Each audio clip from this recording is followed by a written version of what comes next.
So again, our training today is brought to you by our partners over at Ventura County. And today we are joined by Roxana Gamboa, Business Solutions Specialist, who's here to share more about the resources available to employers like you. Good morning, Roxana.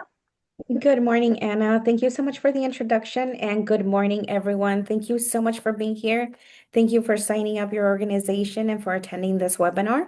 And as Anna mentioned, we are sponsoring the webinar, and it is a complimentary webinar that's at no cost to our Ventura County businesses.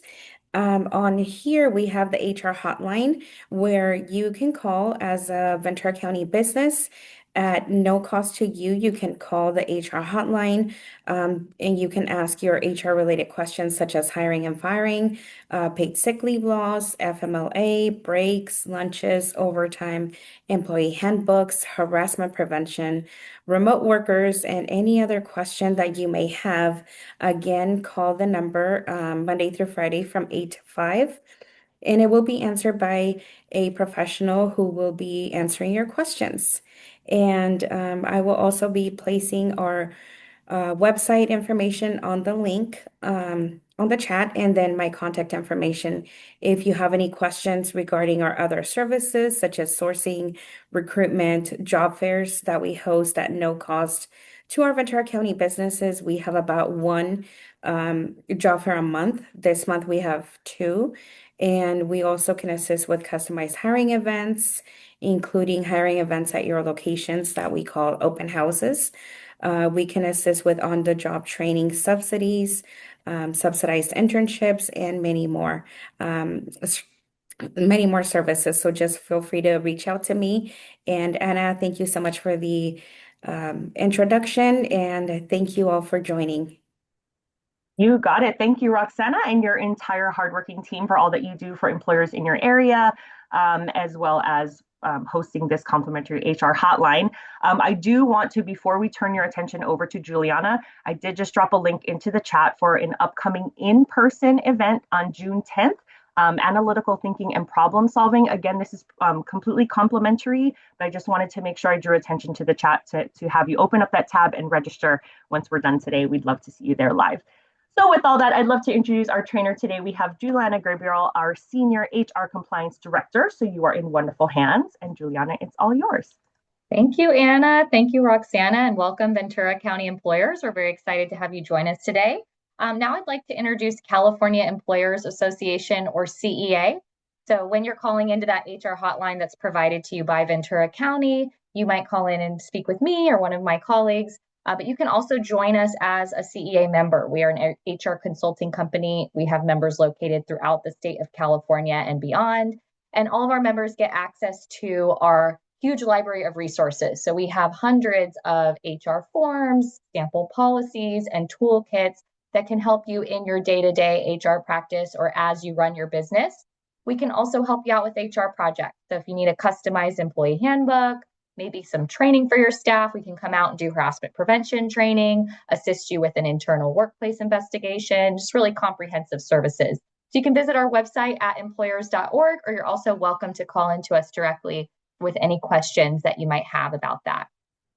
And this is just to give you an idea of the different types of employers and workforce development boards that we work with. So it's really all industries, all employer sizes, which keeps it fun and interesting for our HR advisors over at CEA. I do want to remind you that this presentation today is for educational purposes only and should not be relied upon as legal advice.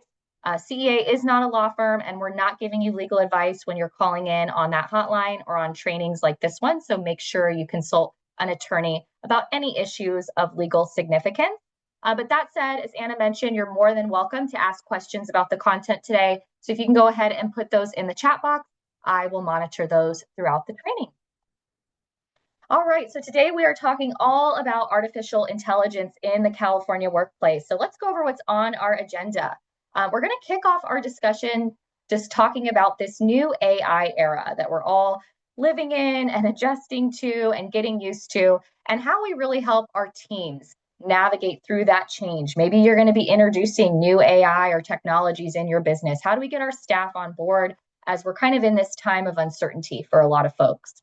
We're also going to focus on our California compliance obligations. So what laws or regulations are on the books right now if we're using AI in the workplace related to employment decisions? We'll talk about that and some risk areas that you're also going to want to make sure are on your radar. We're also going to go over some potential pitfalls when using AI. So confidentiality concerns, inaccurate information, deception. We're going to talk about how this fits into the workplace. And then we're going to bring it all home and kind of bring it all together with developing your AI handbook policy. So maybe you already have a handbook policy that focuses on AI and you're looking to tweak that or improve upon it. Or maybe you don't have one, you're just at square one and you want to know what might go in to that policy. We will cover that for you today. All right, so starting off with this new era of artificial intelligence, I want to just spend a few minutes talking about just how rapidly things have really changed within the past couple of years. And I think really within the past year, as we've had this AI explosion where suddenly now really the masses are accessing AI, right, through all of these free tools. And even sometimes people aren't realizing that AI is built into the platforms or the applications that they're using. So they don't even always know that AI is there in the background. But to give you a few facts here, it only took 5 days for ChatGPT, which is the most popular AI tool out there right now, to reach 1 million users. And they hold about 80% of the market share right now. So really the lion's share of AI. And just to compare that, when Facebook launched, it took them 10 months to reach 1 million users. And you remember how popular that was, right? So AI is just moving at a much more rapid pace in terms of people accessing it. We have today over 1 billion people who are using these types of AI tools. And what's interesting is 95% of Americans are still using traditional search engines to look up information or to research. They're going straight to Google still, for example, as opposed to going straight over to the AI. But now 60% of all Google searches, the majority, are ending without a click to a website. And that's because there's AI that's integrated in that now. So it's coming up with an AI answer for you. Most people are reading that AI answer and then not going out and clicking on the external websites. So it's really fundamentally changing how we're accessing and digesting information. That also impacts how we do business, right? And our marketing efforts, because now you might be getting less foot traffic over to your websites when people are looking up information and that AI answer is popping up. Now let's talk about how are HR professionals and businesses primarily using AI right now. Some of the biggest things we're hearing is there's an emphasis on it in the hiring process. So for screening candidates, filtering through resumes, a lot of the times now, especially mid and larger size companies, they're using AI tools to accept job applications. And then based on keyword searches, AI algorithms, that tool is choosing who moves forward in the interview process. I've even heard of some interviews that are with an AI tool. So it's actually a robot that's asking the questions, analyzing what the applicant is saying, and then determining whether that person moves on. There's some risk areas, and California in particular is paying attention to this, and we're going to talk about those in a little bit. Drafting job descriptions, generating policies, to-do lists, checklists. AI is really good at summarizing information, coming up with bullet points, synthesizing, so it's being used for those types of tasks. Drafting communications. Maybe you have to draft a really important email that is going out to all of your staff, or a letter, or communication with a vendor that might have taken you in the past a few hours, even a few days, can now take seconds, right? If you're putting it into the AI tool, you're giving it a prompt and the information you want in there, and then it can spit out a polished, professional communication that sounds like it came from a human. Facilitating research and decision making. This is what studies are showing most people are using it for, just in general. They're answering their questions like a search engine, and then also analyzing data across HR information systems. So again, it's really great at summarizing, synthesizing, spotting trends for us that we can then act upon. All right, and I wanted to give you also just a little overview of common AI tools. I am certainly not a techie here, but for those of us that are maybe a little bit less familiar, just to kind of know what is out there. So some of the most popular ones, as I already mentioned, are ChatGPT, Google Gemini. They have free versions that anyone can access. And this is really conversational AI for Q&A, research, creative writing. Claude is another big competitor that's coming on the scene and starting to kind of compete with ChatGPT. It's a little more focused on long form writing, document analysis. So if you had, thousands of pages that you needed to get through or synthesize, Claude might be your choice for that. Microsoft Copilot, this is AI built into Microsoft 365 tools. It can automate tasks within those systems. So again, a lot of the times, a lot of these platforms and applications are starting to just actually build in AI functionality into the tools they already have. Same thing with Canva AI. These are AI features inside Canva for things like design layouts, creating PowerPoints, graphics, content creation. So you can put the prompt in there of the image you want to create, right? You want a picture of a dog with a party hat on and a banner that says happy birthday, right? You can create that. You can let it know exactly what image or even video that can be really realistic. We'll talk about some of the issues with that in a little bit. And then OpenClaw, this is one I found out about recently that's pretty interesting. So this is an autonomous AI agent that can execute tasks on your behalf. But the key or the downside is it has unfettered access to your system. So I would not recommend this on a work computer or a work laptop without authorization. But basically, it takes over your systems and you can have it execute tasks. It can send emails, work on projects, Excel spreadsheets.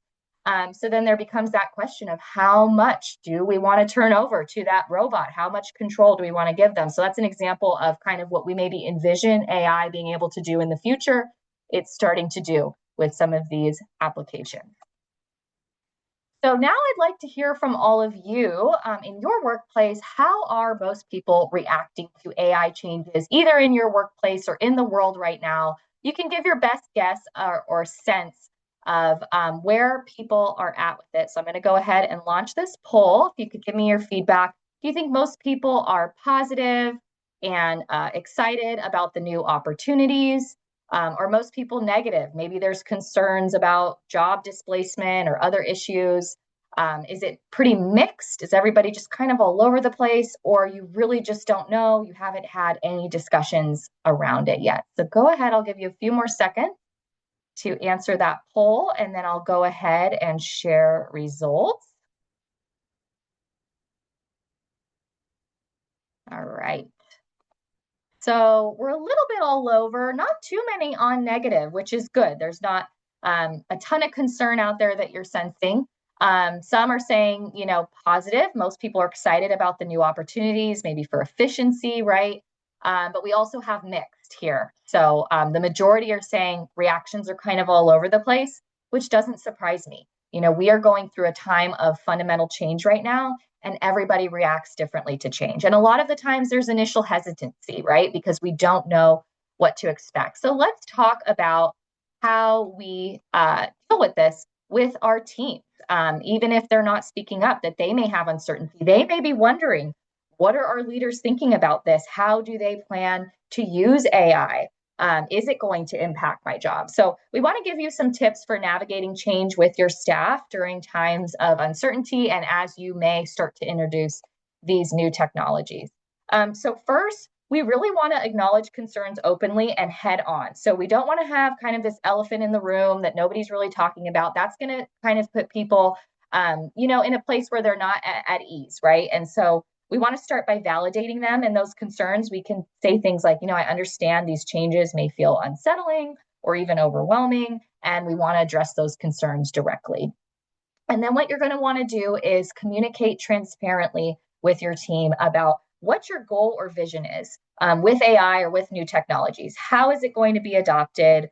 What is it intended to do? And how will that impact roles? And you want to be as specific as possible. So vague statements like it's going to create more efficiency around here doesn't really give people that roadmap, right? So you might give specific examples of, on these really repetitive billing tasks that you've been doing. We want the AI to take over that for you so that you can focus on more strategic or creative work over here, right? Show them how that might change. So if it's true that it's really just going to support rather than replace jobs, help people start to see that, how exactly that's going to play out or what your plan is. We're not making them promises or guarantees necessarily, but we're just kind of giving them our vision. And then if it is potentially going to lead to job displacement, we've heard about that a lot in the news right now, especially for larger companies and tech companies, that is happening, or they're saying that's the reason why some of these layoffs are happening. Consider, can you invest in training and upskilling for your staff so they feel like they have a path forward at your company or maybe eventually outside of your company, but it's going to help put them at ease and give them direction. Another really important one is involving staff in the decision-making process, right? So you should go to your different teams and departments, get feedback on where are we really being inefficient that we might be able to bring in these tools. And when people feel like they have a little bit of a sense of control and they're participating in the process, they tend to start to get buy-in, right? They become more comfortable with it. And also, if you have some employees that you're also getting feedback from and other people see that, even if they're not directly participating, they feel like they have some level of representation in the process. And then we're going to want to maintain ongoing communication about workplace impact. So if you do start to implement new technologies or new processes, you should really be checking in with people, getting their feedback about how it's going. Are you running into any snags? And look at it really as a constant refinement process that we can continue to improve upon it. All right, so other ways to lead and foster change, and this is just in general, not limited to AI. As we already talked about, step one is really involving, trusting, and empowering your employees, really getting them to be part of that process.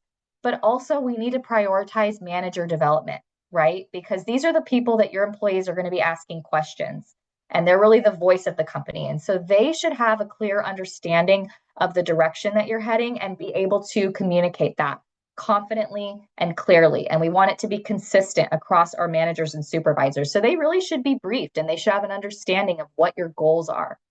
Step three is providing tools to navigate change, right? We need to keep that ongoing communication, have those check-ins, get feedback from our team on how things are going. And then finally, creating a culture of creativity and learning. And this can be the hardest part, right? Because it's our culture that we sometimes have to really fundamentally change. And here's where you really want to lean on your leaders who have influencing as a strength, those that have rapport with your team, that are motivating, right? Inspiring, positive. Those are the people that we really want to be the voice of creating change in our workplace. All right, so now we're going to shift gears a little bit and we're going to focus on what are our compliance obligations in California if we're using AI in our workplace. And right now we really kind of have an evolving regulatory landscape. Everything is so brand new when it comes to AI, and our legislature is just kind of catching up. California is one of the first states to really start to regulate AI, and I think that's really just going to continue.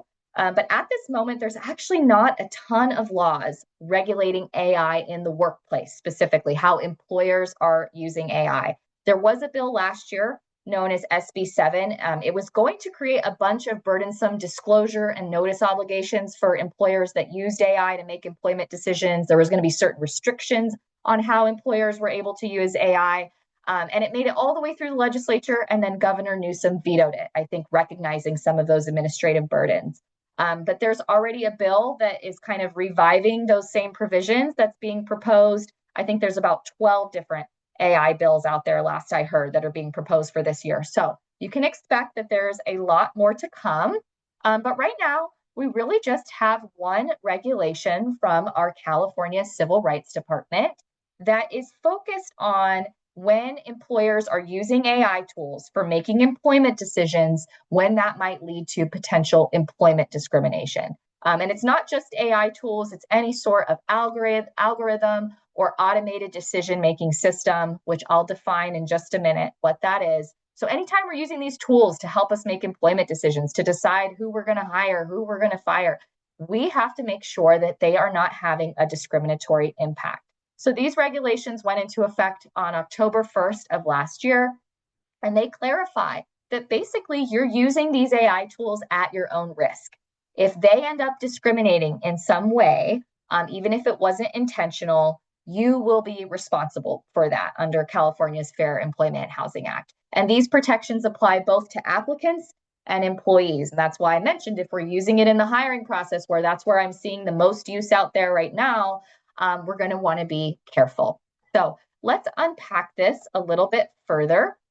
What exactly is an automated decision-making system, or an ADS? You're going to hear this come up because this is how the Civil Rights Department defines it in California.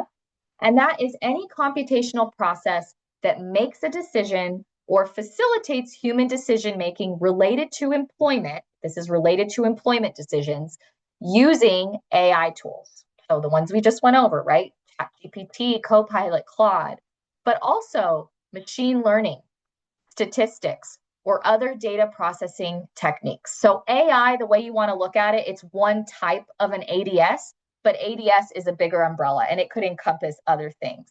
So let me give you an example. Let's say you have an online rating system where your customers can rate your employees and then it ranks your employees. And then you use that system to decide how you're going to draft your performance reviews or who you're going to promote. That would likely be considered an automated decision-making system. So if there was a bias or if it somehow discriminated based on a protected status like race, gender, disability, et cetera, age, right? You could be looking at a discrimination lawsuit. So let's dive into this a little bit deeper. So I've been mentioning California's Fair Employment and Housing Act. This law applies if you have 5 or more employees, and it protects employees from harassment, discrimination, and retaliation. So this Civil Rights Department regulation says, again, when employers are using AI tools or ADS to assist them, help them in making employment-related decisions, we have to ensure that that doesn't lead to discrimination. So let me give you some different examples of what would be covered. If you're using AI tools in hiring, right? If you're using AI tools to screen resumes, and they happen to filter out women candidates, right? And it selects all male candidates, that could be a problem for you. If you're, let's say, using an AI tool, you put performance reviews in the AI tool and you ask it to help you decide who you should promote, that would be covered. Selecting employees for training programs or other opportunities, using AI tools or ADS to decide how to compensate people, right? Who should get a raise? How should you pay them? Discharge decisions.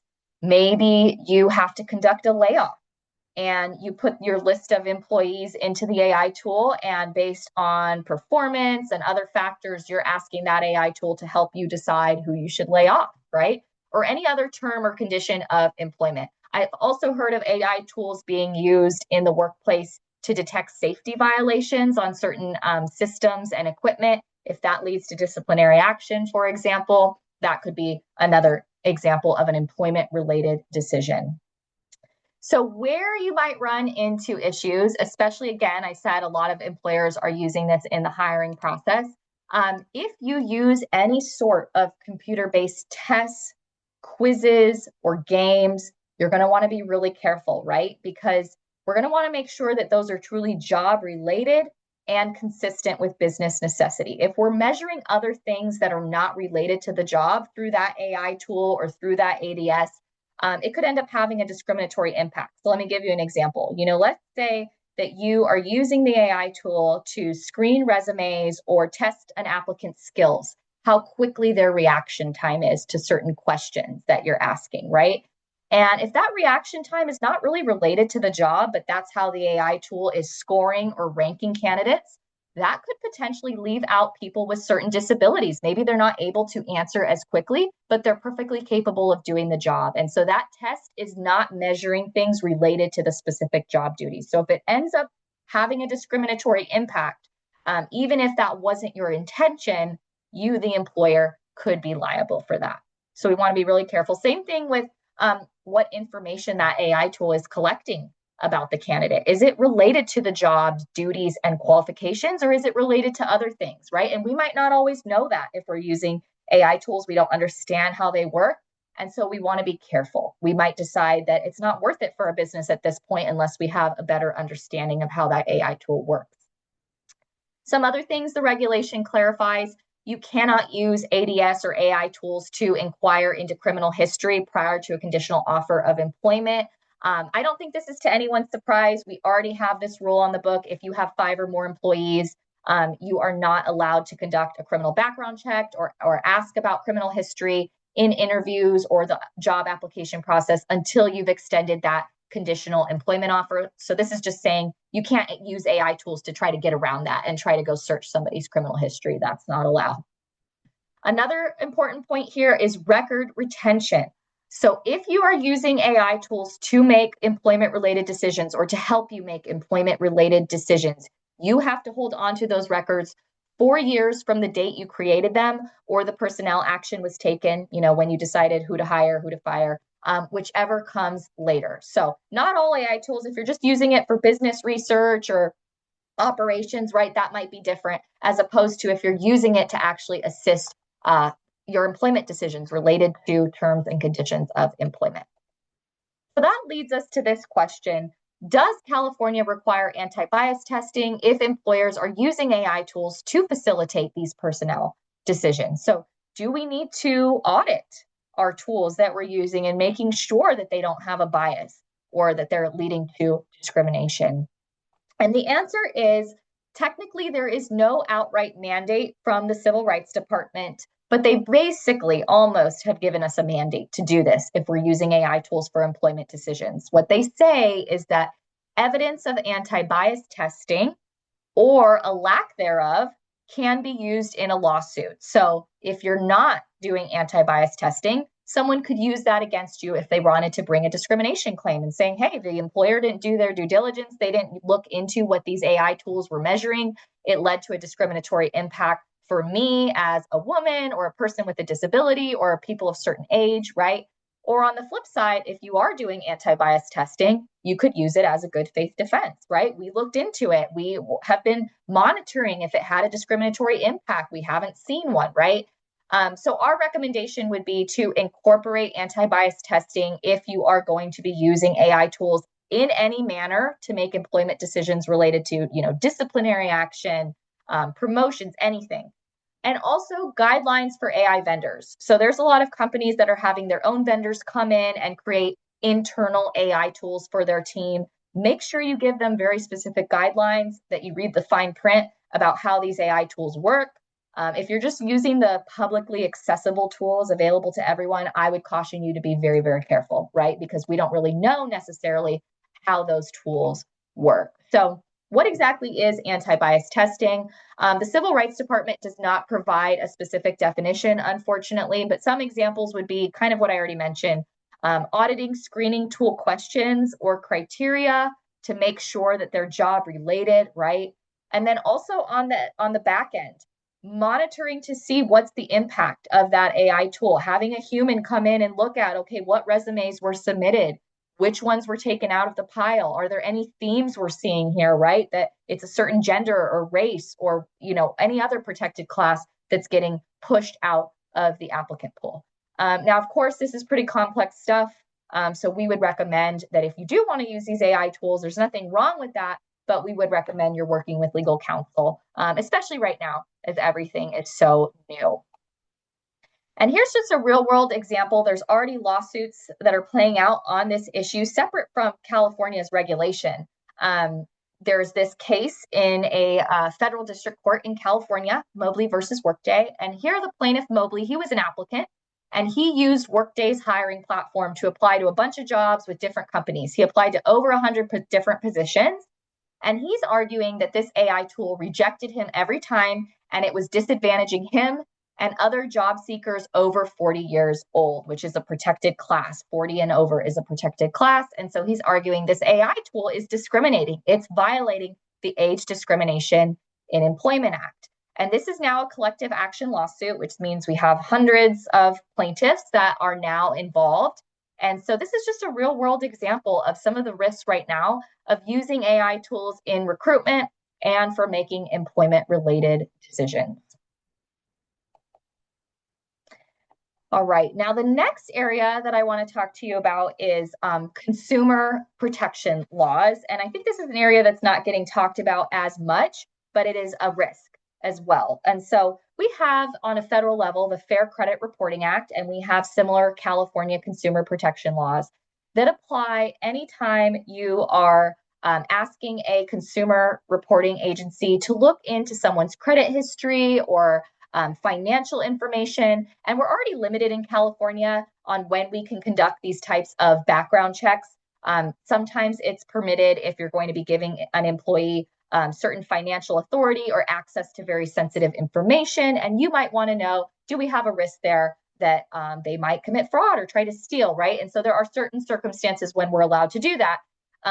But when we do that, we have to give them very specific detailed notices that we intend to conduct this background check, and that person also has to give their consent or very stiff penalties apply. These laws do also apply anytime you're doing searches in-house, even if you're not hiring a third party to do it for you, if it's involving certain sensitive information like criminal, tax lien, judicial or judgment records, etc. All right, so now why does this all matter in the context of AI? So recently, the federal enforcement agency for this, the Consumer Financial Protection Bureau, issued guidance basically saying the FCRA, that federal law, applies to cover third-party assessment tools used in hiring, such as AI screening tools. So what does this mean for us as employers? If we are looking up information on an applicant or a candidate, if we put them into that AI tool, if we're asking that AI tool to give us information or help us select someone for employment, we might not understand exactly what information that AI tool is collecting, as we already talked about. So if that AI tool ends up conducting a background check, if it looks into that person's credit history, for example, or accesses a candidate's social media, we are risking potential lawsuits as an employer. We might risk an FCRA or California Consumer Protection lawsuit, and that means we're on the hook for those penalties. So again, want to proceed with caution. Be sure you understand how your AI tools work. If you do have a vendor that's worked on your own AI tool, reach out to them prior to use. Make sure you truly understand what information that's collecting, or you might decide, right now, it's just not worth the risk for us to use AI tools to assist employment-related decisions or background checks, etc.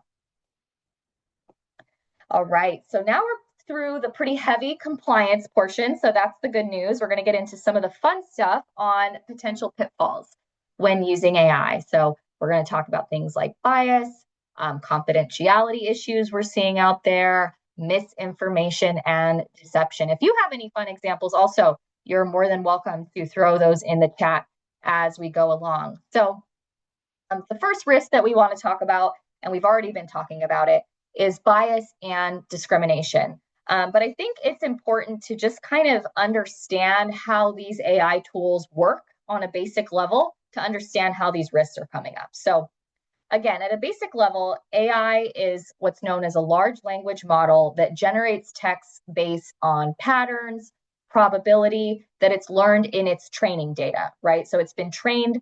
And if there are already historical or societal biases already kind of present in that AI data, that AI is just going to continue to perpetuate those stereotypes or those biases. That might be why we have these claims. It's, discriminating against older applicants, for example, right?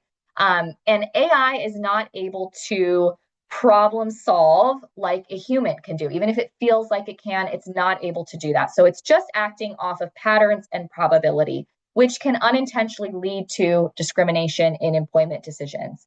But even if that's not the issue, also what we're hearing out there right now is a lot of applicants are frustrated in the job market. They're saying, I'm never reaching a human. It seems like it's harder than ever to apply to jobs right now. And I think part of that is that, as more and more employers rely on these AI algorithms, they might be overlooking or excluding promising applicants. Because if you think about it, if you have a human involved in the process, even if someone doesn't check all the boxes, you might see a potential in them, right? Or they might have a skill set that you say, you know what, you're not maybe a fit for this job over here, but I want to create a position for you, or I could see you being a fit in this department, right? And that's just probably not going to happen as often when we're relying on these AI algorithms. So we might be leaving talent on the table, so to speak, is another risk, just aside from discrimination. So what are some ways that we can mitigate this? So again, be thinking about, do we really want to rely solely on AI for employment decisions? There's probably going to be quite a bit of risk there right now based on these Civil Rights Department regulations. We would recommend that you are conducting anti-bias testing when possible, work with legal counsel on that, and then maintain some level of human review and oversight through the process, right? So it's a good idea from a compliance standpoint, but also to still keep some of that control in the process, in your talent development as you develop your employees. You probably don't want to let all of that go to the wayside. All right, the next risk, and this is a big one, is AI giving us inaccurate information. So AI can generate incorrect or outdated info, right? If it wasn't trained on the information, if it's something really brand new, it's maybe just relying on piecing together what's out there on the internet. But here's an even bigger problem. It can actually fabricate, make up citation or fact. This is known as AI hallucination.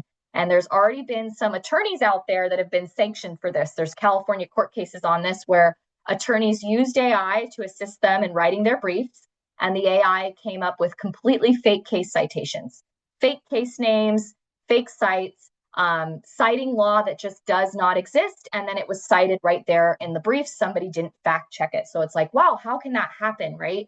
But it is. It's a real issue out there. Another problem is that AI is sometimes misses necessary context from the user. So it's only as good as the information that we are putting into it.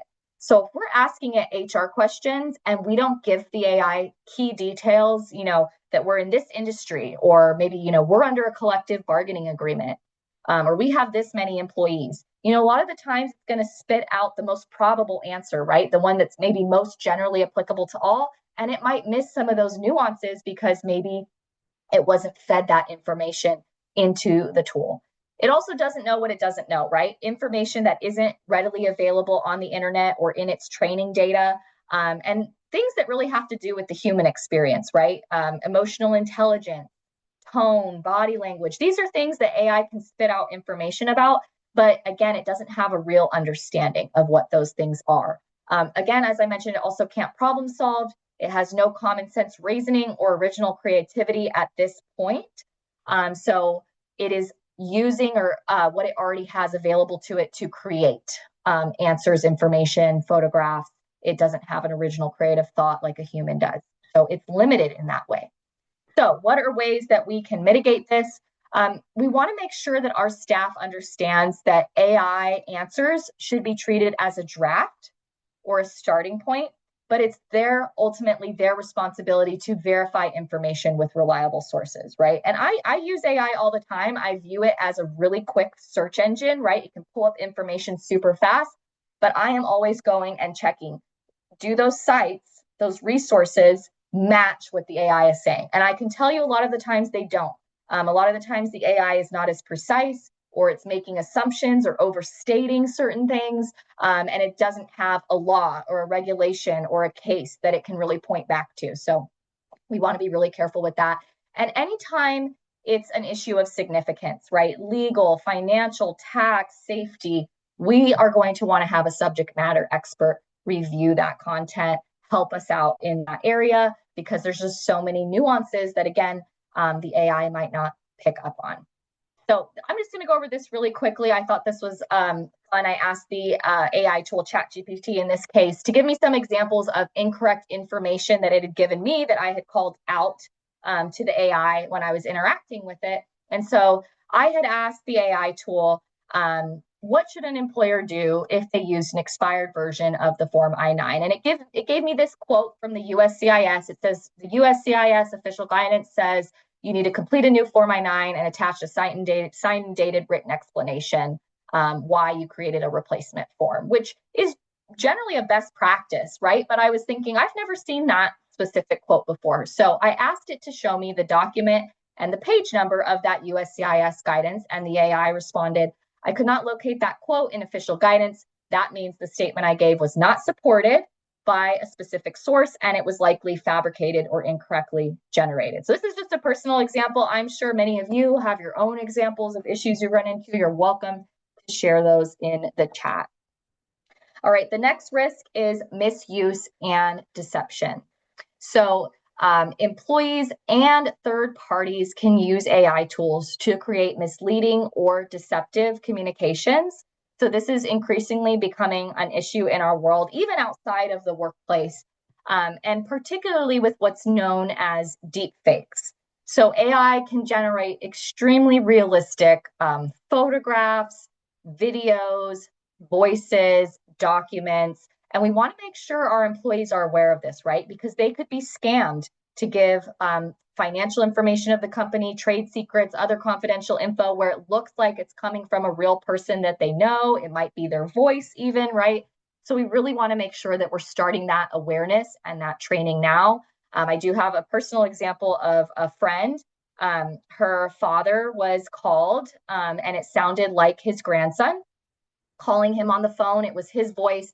The grandson indicated that he was in distress and that the grandfather needed to send money because he was being held by, very bad people. That was completely made up by AI. So, these stories, unfortunately, are becoming more and more common. And the more awareness we can create around this for our staff, the more likely that they're going to take a step back and pause and say, you know what, let me think about this. Does this really seem real or legitimate? And maybe I should check with someone. Maybe I should call them directly, right? So we want to be careful with that.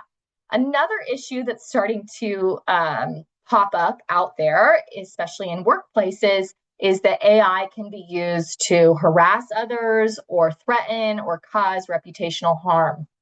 So there was this case last year, Carranza versus City of LA.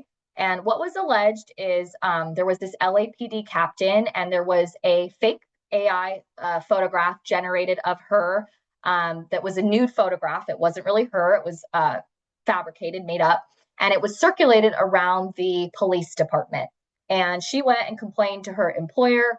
The employer really didn't do much about it. They didn't really investigate it. They didn't issue an official statement that it wasn't her. She had asked them to do that. The employer never followed through on doing that. And so she sued for harassment based on this AI image that was being circulated around the department.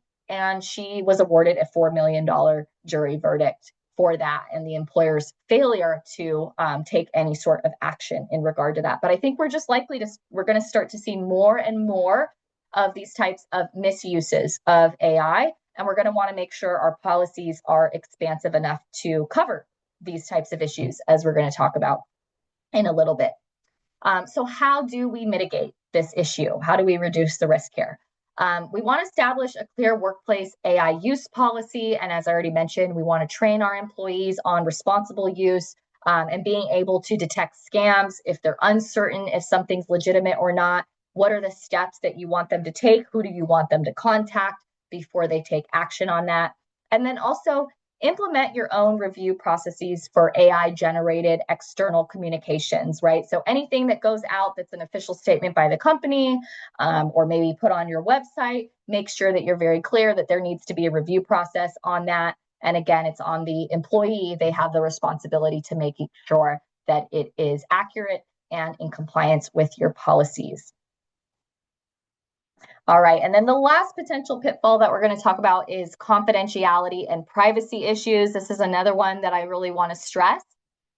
When we are using AI tools, the information that we put into these tools, we may feel like it's fairly secure, right? But we can actually be compromising confidential and sensitive information. And so our employees should understand that we should not be using AI tools casually and putting in employee or customer data, right? Names, emails, billing information, our own company's trade secrets, client lists, anything sensitive like that. We want to be really careful. That could be discoverable later or it could leak.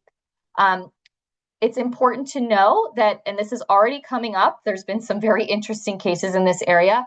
Information that you put into the AI tool could be used against you in a lawsuit or in a criminal investigation. So there's already a case out there right now where there was a man that's on trial and he went and put in his lawyer's advice to him into, I believe it was ChatGPT, to get feedback from the AI on what they thought on the legal strategy. Well, guess what? That was all discoverable in the lawsuit. That's how the court ruled. So there's already courts out there saying there is no attorney-client privilege that attaches. There are courts that are kind of split on this issue right now.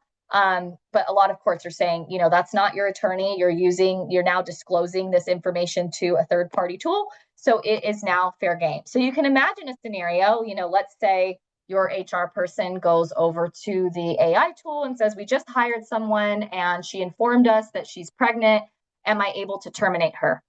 And then a couple weeks later, this person's terminated for, let's say, performance issues. Well, that's going to be a really bad piece of evidence that could be used against you that you are contemplating terminating this person because they were pregnant, right? And so it's really important that even if you don't think your employees are really using AI tools for the work that you do, again, even just these simple, Google searches, looking up information, it's so accessible out there. It's really important that we have a policy on it and that we're training people on it. If you have anyone that's accessing a computer for work, I would recommend it. So how do we mitigate it? We want to make sure our staff understands that we're never inputting confidential or sensitive information into public AI tools. If you have internal private AI tools that have been developed for your company or closed off to your company, that might be a little safer. But again, you're going to still want to understand what are the safeguards in effect for that. Address confidentiality and permitted AI uses in your handbook policies, right? Be really specific with your employees. Give them examples. What is allowed to go into that AI tool? What is not?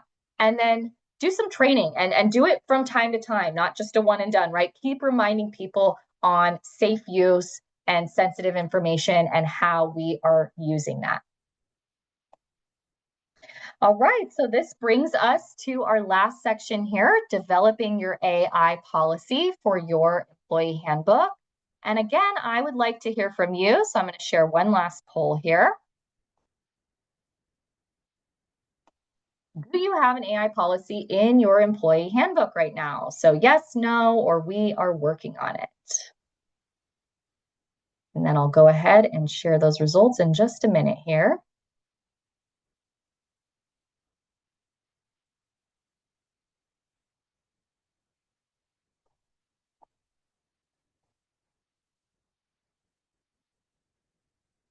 Oh, and it looks like in the meantime, somebody asked, can you please elaborate on private versus public AI tools? So some companies have AI tools that are created specifically for them, and those would be private and internal. So you would know if you had a private AI tool. It would be a platform specifically integrated with your company's systems and have access to your company's information within those tools, as opposed to a public AI tool, which would be when anyone can get a login. And the tools we went over, right? ChatGPT, Microsoft Copilot, Claude, those would be considered public AI tools, meaning they're just publicly accessible to everybody. Great question. All right, so I'm going to go ahead and end this poll and share results. So it looks like the majority of us do not have an AI handbook policy, or you're working on it. Which is great. That's probably why you're here today, right? We can go over some of those very important sections that you're going to want to have covered in there. All right, so in drafting your AI policy, some key provisions that you're going to want to have in there. First, what is AI? You need to define that for people. So you want to have a definition. You could have one for automated decision-making systems, that definition that we had. Or AI more broadly in general. And I would also recommend just giving those specific examples so people know exactly what you're talking about, right? Those examples that we had, ChatGPT, Microsoft Copilot, Claude, etc. Really important, and this is going to require some thought about what your people are doing in their day-to-day work and the information they're accessing. What is allowed? So what are the uses that people can use AI for? So you might say, you're permitted to use it for research, drafting communications, right? But maybe you don't want your sales team to create contracts with the AI. You want them to use your template that's been approved by your legal counsel, right? I would get really specific in your policy and give some examples of permitted and restricted business uses. If you're in a healthcare setting, you want to be really clear. We don't want any sort of patient information going into those public or external AI tools, right? Or any other sort of confidential client trade secret, everything we went over on that confidentiality slide, right? So give thought to that, and also give thought to specific examples that occur within your business. Who is allowed? So it is up to you. You don't have to give free reign to everyone. They can use AI in their own time, right? Personally. But when it comes to business uses for work, you can decide which employees are authorized to use AI. And it's a policy violation if they violate that, right? So you might define that it's only certain managers or only certain departments, or maybe you don't want anyone using AI, right? So we have employers that are all over the board on this. Even if you're not very pro AI, you're going to still want to have a policy, right? So you can be clear on what is not allowed. What can't go in, right? We're going to define sensitive personnel, customer data, trade secrets, business documents, etc. Work product is another important one. So we want some sort of statement that it is the employee's responsibility to ensure the quality and accuracy of their work, and they are expected to verify the information and sources when using AI tools. All right, some other provisions that you're going to want to have in there, policy violations. So this is probably already generally covered throughout our other handbook policies, but I don't think it hurts to remind people that these AI tools or these technologies cannot be used for harassment, deception, fraud, or any other violation of company policy.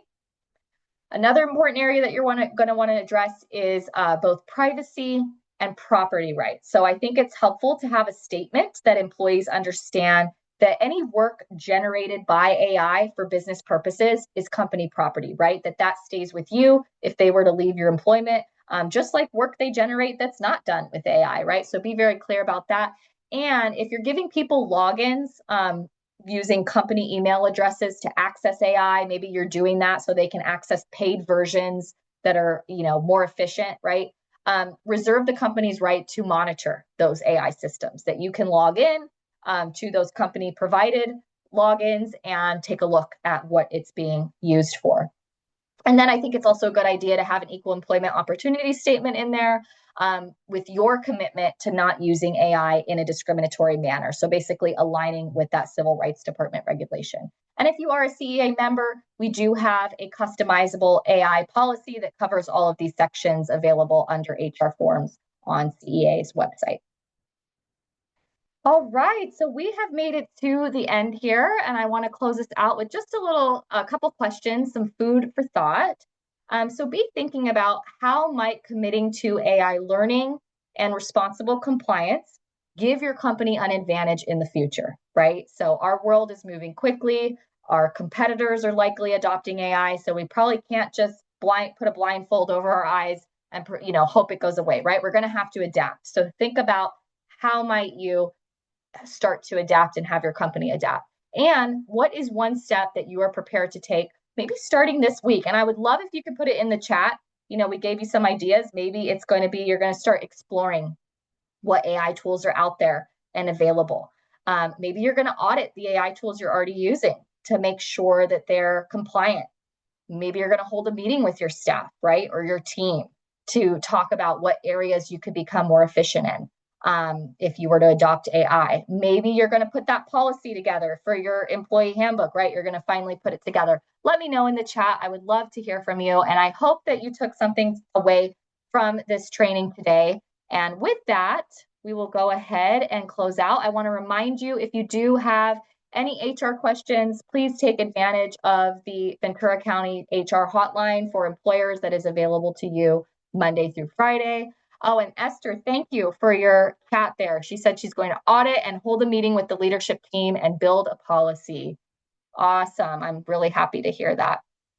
So with that, again, thank you to Ventura County, and I will turn it over to you, Anna, to close us out here. Excellent. Thank you. Sorry for the little pause there. I was making sure I had everything I needed for you all in the chat as we wrap up. So thank you, Juliana. That was amazing. That was a completely refreshed presentation because, as she mentioned on the first couple slides, that this is a very rapidly changing and evolving landscape. So we wanted to make sure that this was as accurate and timely as possible, especially with, new laws and everything and how to apply that to your workplace. So if you need more, like obviously the complimentary HR hotline provided by Ventura County is incredibly valuable, and we really do hope that you take advantage of that Monday through Friday, 8 a.m. to 5 p.m. But if you need more, we encourage you to consider some CEA membership. There's more information there, and we're more than happy to answer any questions that you have. There's also something called HR Assist, and this is essentially like having a little HR department in your back pocket where we are able to work, roll up our sleeves, and really help you within your organization directly. And then, as I mentioned at the top of the hour, the way that we continue to help you is by hearing directly from you. So if you open up the chat, if you haven't been following along, I did just drop a link to that survey. Again, it's very brief. It's only 5 questions, but this is how you also suggest topics that you'd like to hear about in the future. So we really encourage you to open that up and share that with us. And then I think we have some codes for you also. So your HRCI code, I'm going to put those in the chat right now. HRCI code is 738290. Your SHRM code is 26-F7UAH. If you have any questions about what to do with those codes to be eligible for certification, recertification, and whatnot, please always reach out to us, ceainfo@employers.org, and we're more than happy to guide you, or you can always call in to that complimentary HR hotline. And then if you scroll up a tiny bit in the chat, I did just drop a couple of additional resources for you. If you are a CEA member, Juliana mentioned that sample AI policy. That is an editable document. That's something just as kind of, some starter dough to help you put that into place into your employee handbook. So definitely log in and access that, as well as the wealth of other HR forms. And then as a reminder, if you missed it in the beginning, we have an upcoming in-person event. I'm very excited to be in person with you all, but that's happening on June 10th. So that is the registration fee. That's the registration form there. And again, that's compliments of our partners over at Ventura County. So with that, Roxana, do you have any parting words for everyone as we send them back off to their day? I again want to thank everybody for attending the webinar today. And as always, please feel free to use the HR hotline as well as attending the webinars that are complimentary as part of being a Ventura County business member. And I just wanted to also point that I did include the website on the chat as well as my contact information. So if you have any questions, you feel like you would like to get to know our services, I would be more than happy to assist. And again, thank you so much for joining. We look forward to seeing you again next month. Awesome. Thank you, Roxana. And again, to everyone on your team for all the hard work that you do for employers. Thank you again, Juliana, for leading us through all of this ever rapidly changing content. And obviously, thank you all for taking time out of your morning to join us live and learn. As I mentioned, if you were not able to download that PDF live from Zoom, I'm going to be pulling that attendee list, and I'll send that PDF to everyone who took time out to join us live. So look for that email from me shortly. And we look forward to seeing you all next month for the next webinar, as well as on June 10th for that in-person event. Thank you all, and we'll see you again soon. Cheers. Thank you, Anna and Juliana, for the wonderful presentation. We couldn't have done it without you. So thank you for the content. Awesome. Thank you. Thank you. Cheers, everyone.